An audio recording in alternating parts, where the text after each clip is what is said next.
Eu gosto sempre de agradecer a Deus, louvando e dizendo o quanto Ele é bom, o quanto Ele é maravilhoso. Ele é Deus. Em todo tempo, Ele é Deus. E tem um hino, né? Um corinho que diz assim: não há Deus maior, não há Deus melhor, não há Deus tão grande como nosso Deus. Glória a Deus, aleluia. Então nós temos a certeza que não há outro Deus. Não tem Deus para igualar o nosso Deus. Ele é o único e Ele é acima de tudo e de todas as coisas. Vamos ler hoje Salmo 32, é um salmo de Davi, aonde Davi escreveu em momentos que ele tinha certeza da salvação, certeza que os pecados dele tinham sido perdoados, mas foi um momento de tristeza porque ele estava triste, ele estava sentindo uma amargura de alma dentro dele, porque ele tinha pecado e ele não tinha confessado ainda aquele pecado perante o Senhor. Então ele fez, né, esses versículos garantindo, deixando para nós a importância que nós temos de pedir perdão a Deus todo dia pelos nossos pecados. O versículo 1 diz assim: bem-aventurado aquele cujo transgressões é perdoada e cujo pecado é coberto.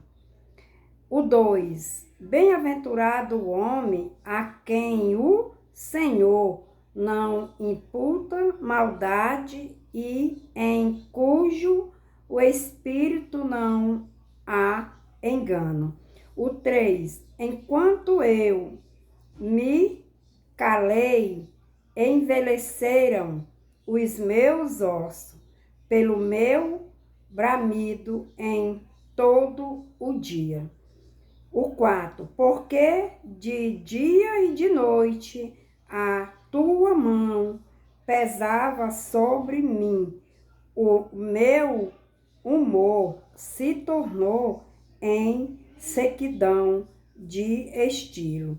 O 5, confessei-te o meu pecado e a minha maldade não encobri, dizia eu. Confessei ao Senhor as minhas transgressões e tu perdoaste a maldade do meu pecado. O 6, pelo que todo aquele que é santo, ore a ti, a tempo de te poder achar, até no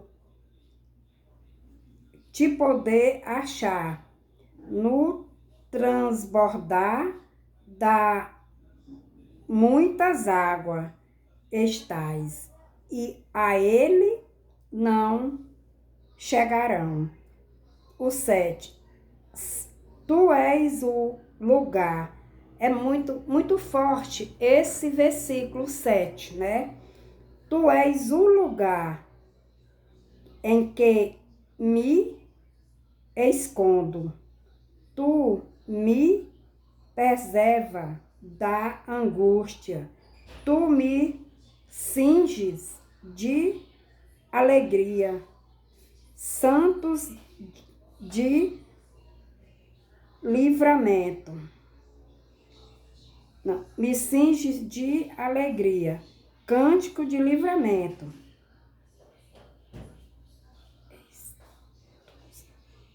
Cântico de livramento. Aí vamos para o 8. Listrugir-te-ei e ensinar-te-ei o caminho. Instruir-te-ei e te ensinar o caminho que deves seguir. guiar-te-ei com os meus olhos. Ó, o 7, ele está dizendo que em Deus ele encontra o lugar aonde ele se sente seguro. Em Deus ele encontra o abrigo, né? E no 8, ele diz que Deus instrui a gente, instrui as pessoas para mostrar o caminho que deve seguir. E o 9, e aí ele diz assim, que deve seguir, guiar-te-ei com os meus olhos. Que maravilha! A gente ter a certeza que a gente é guiado pelo Senhor, através do Espírito Santo de Deus, né? Ele que está nos guiando e os olhos do Senhor está todo o tempo sobre nós. Aqui fala essa palavra e vai lá para o começo, quando Davi, né, estava triste, que até os ossos dele estavam envelhecendo, ele estava muito amargurado, muito triste e arrependido, né, do que ele tinha feito, do pecado que ele tinha cometido. E ele sentiu a necessidade de confessar a Jesus, mas ele também sabia que os olhos de Deus estavam sobre ele, vendo tudo que ele tinha feito. Então, os olhos do Senhor estão sobre nós. Tudo que nós fizer, cada passo que nós der, até a nossa mente, até o nosso pensamento, o Senhor conhece. O Senhor, ele esquadria toda a nossa vida, o nosso sentar e o nosso levantar. Então, tudo que nós fizer não é escondido dos olhos do Senhor, porque a palavra de Deus nos garante que Deus está presente, porque ele é onipresente, onipotente e onisciente. Ele pode tudo. Ele pode ir lá do trono dele, né? Ver embaixo, aqui na terra, o que está acontecendo aqui. Ele está presente em todo lugar. Se você tentar se esconder até dentro d'água, lá os olhos do Senhor vai te encontrar. Ele está sempre em todo lugar, porque ele é o Deus que pode, que vê e que tem autoridade sobre todas as coisas. Onipotente é porque ele pode tudo. Onipresente porque ele está presente, né, sobre nós. Onisciente, ele vê e sabe e conhece os seus pensamentos. Amém? Aí vamos aqui para o 9. Não sejas como o cavalo, nem como a mula que não tem entendimento, cujo a boca precisa de cabresto e ferro, para que se não atire a ti. E ele pede para nós não ser teimoso, né? Porque aqui está escrito tudo que nós precisamos saber, entender e fazer para nós viver de acordo à vontade de Deus. Então, se nós estamos lendo todo esse capítulo e se nós tiver ainda um coração duro, se nós for teimoso, igual um burro, igual uma mula que se empaca e não quer sair do lugar de jeito nenhum, quem vai sofrer as consequências da nossa teimosia, da falta de obediência, é nós. Porque nós não somos uma pessoa de coração e mente completamente trancada. Para isso, a palavra de Deus nos ensina, né? Que nós venhamos ler para adquirir sabedoria dentro da palavra, entendimento e conhecimento. Aí aqui nós vamos para o 10.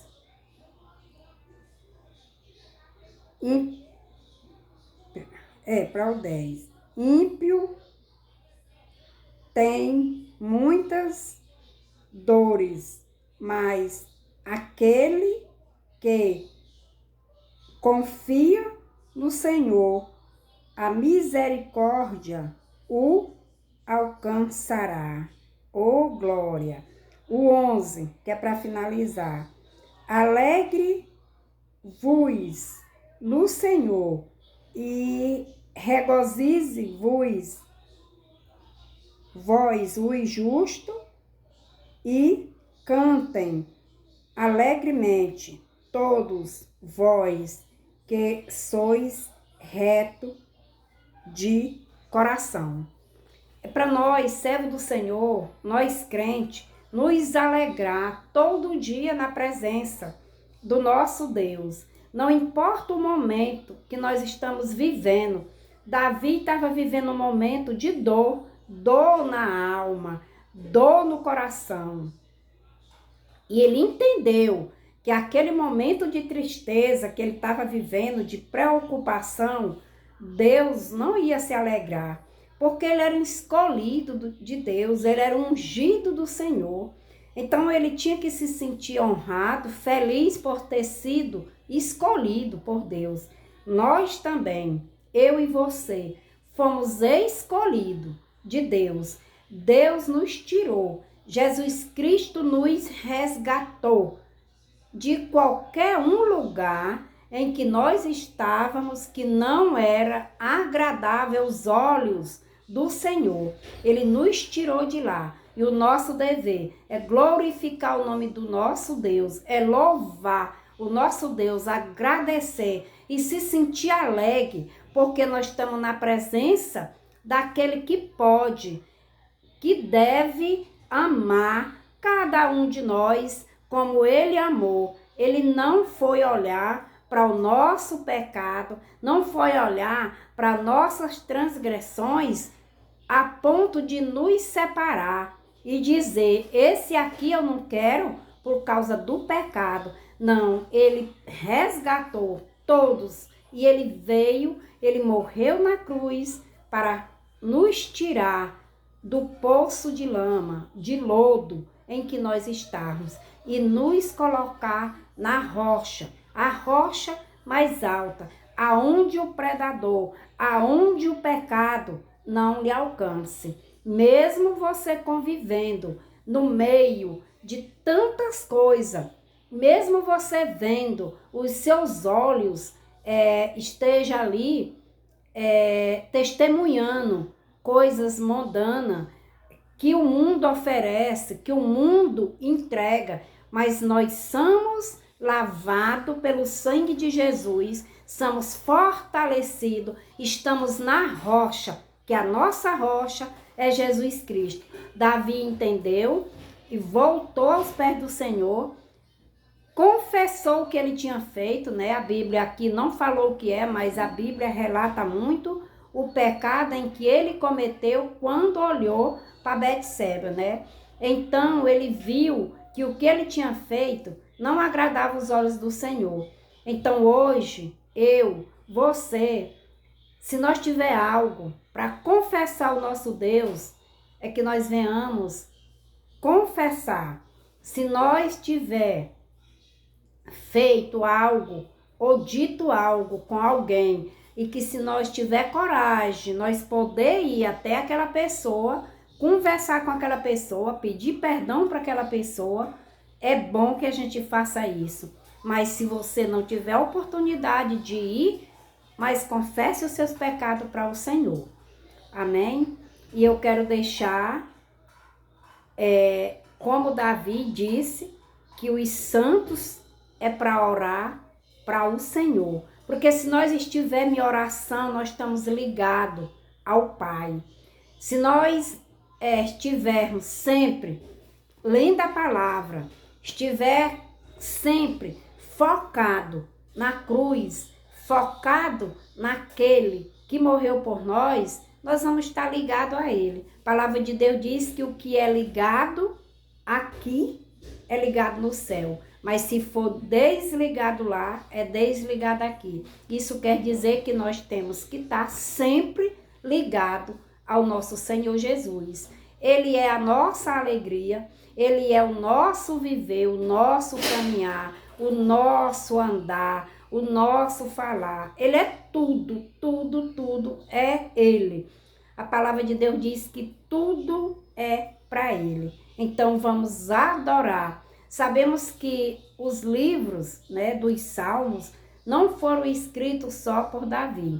Tem muitos aqui que foram escritos exatamente na direção do povo de Israel. O povo de Israel, esses salmos aqui eram os louvores, né? A maioria deles aqui é hinos que eles entoavam para o nosso Deus. E nós temos hoje a oportunidade de estar entoando também cânticos ao nosso Deus. Se você não tem a oportunidade de louvar o nosso Deus, está louvando o Senhor nas reuniões ou na sua igreja, louve na sua casa. O louvor é para Deus. Amém?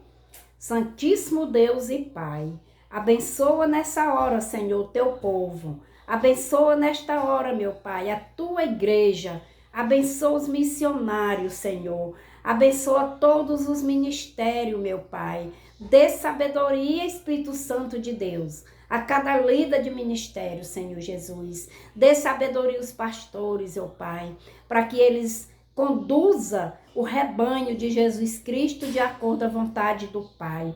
E o Espírito Santo nos ensina a seguir Jesus Cristo fazendo a vontade dele. Nos ensina a ser sábio dentro da palavra. Nos dá, Espírito Santo, o entendimento e a sabedoria que precisamos para honrar e ser fiel ao nosso Salvador Jesus Cristo.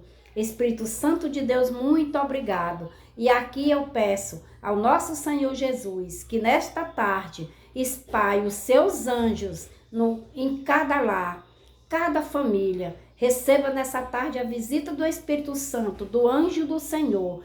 Senhor da glória, o Senhor é o Senhor que cura. Vai curando hoje, vai curando nessa tarde as enfermidades espirituais, vai curando a mágoa, vai curando as feridas da alma, vai restaurando como o Senhor restaurou Davi, vai restaurando, o Senhor, vidas, restaura a tua igreja, restaura famílias. Ô Senhor Jesus, só o Senhor para nos ajudar, só o Senhor para ter compaixão de nós, que a tua misericórdia continue renovando a cada dia no meio do teu povo. Assim é que eu te peço e agradeço a oportunidade, Senhor, que o Senhor me dá de estar lendo a tua palavra e a oportunidade, mais um dia, de estar gravando esse vídeo. Muito obrigado por tudo, eu agradeço em nome de Jesus. E aqui vai o meu abraço para todos os meus ouvintes. E você que não aceitou Jesus ainda, aceite Jesus na sua vida como Salvador. Faça parte da família do Senhor Jesus. Seja ovelha de Cristo, faça parte do rebanho do único e verdadeiro pastor que é Jesus Cristo. Amém?